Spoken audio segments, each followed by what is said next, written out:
Magandang umaga at muulan sa labas. Ayan, ang ganda ng gising namin, tsaka malamig pa, nakapag-impake na kami niyan. Ayan si Kikit, gusto niya talagang sumama sa amin.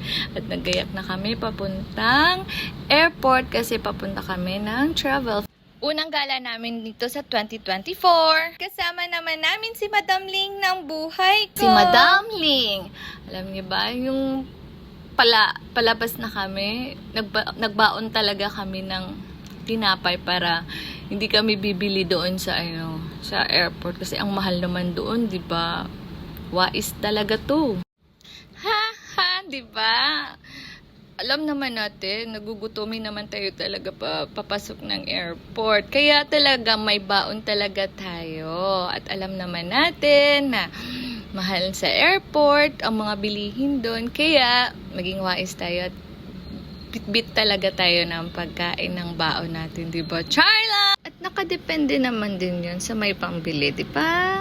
Pero sa akin talaga, wala, hindi ako bibili sa airport. Paminsan-minsan lang. Pag gustong-gusto ko naman yung pagkain, di bibili ako. Di dapat talaga bibili. Tsaka, masarap yung pagkain dun sa loob ng airport, di ba? Dito na kami, nakalipad na kami, dito na kami sa loob ng airport, and di talaga nakapagpigil tong dalawa kasi ba naman, kahit naman sa aeroplano, hawak kamay talaga at may pa-picture-picture pa si Dodong nyo. Di wow, ang gwapo naman nyo, ang gwapo naman mo.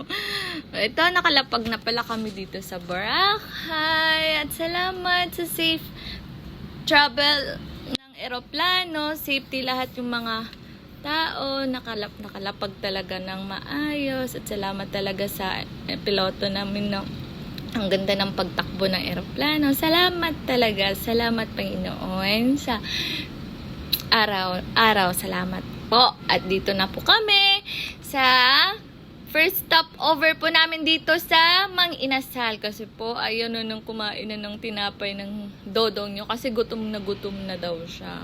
Kain lang siya ng kain yan. Nakadalawang kanin pa nga siya. Wow! Ayan, napunta na kami ng hotel namin. Tapos na kami kumain. Papunta na kami sa hotel at sinundo kami. Ito, nakarating na kami sa hotel namin. Tsaka, dito kami magstay ng dalawang gabi at 3 araw. At hindi nakapagpigil naman talaga kahit sa hotel picture talaga. Diba, picture is life tayo mga Pilipino. Kahit saan pupunta, picture talaga. Di wow, halak ka. Diba, nakaparating na kami sa sa White Sand talaga ng Boracay. Na-amaze talaga kami dyan kasi napakaputi ng buhangin, napakapino ng buhangin. Talagang napaka-amaze. Nakapawaw talaga kaming dalawa. Ito hindi nakapagpigil talaga. Nag-selfie na kami. At saka, papunta na kami dito sa unang activities ng Boracay. Kasi gusto ni Dodong talaga mag-diving. At gusto niya pumunta ng Boracay. Doon siya magda-diving kasi gusto niya daw na yung tubig dyan. Kasi sabi niya pangarap niyong pumunta ng Boracay. Ngayon, andito na kami. Pangarap ko din to. Pangarap natin lang sa Boracay. Kailangan natin malaman kung anong mga activities dito at gusto talaga ni Dodong mag-diving. At saka first time ko rin mag-diving yan kasi sabi niya sa akin, subukan natin kasi ayaw ko talaga kasi takot ako sa tubig na malalim. Pero sabi niya, okay lang yan, kaya natin yan, kaya mo yan. Sabi ko, ayaw ko talaga pero kinaya ko kasi andyan siya. Siya lang talaga push akin na mag-diving talaga kasi sa rami-rami ng mga nag-invite sa akin dati, ayaw ko talaga. Pero ngayon, andyan yung mahal ko. Ito na talaga yung kinakabahan ko na itatapon ka lang pala papuntang dagat kasi ang bigat-bigat ba naman yung bit-bit ko. Di ko rin alam kung ganyan pala. Di wag na lang sana akong tumuloy pero Dodong nyo kasi gusto niya di wow, sige.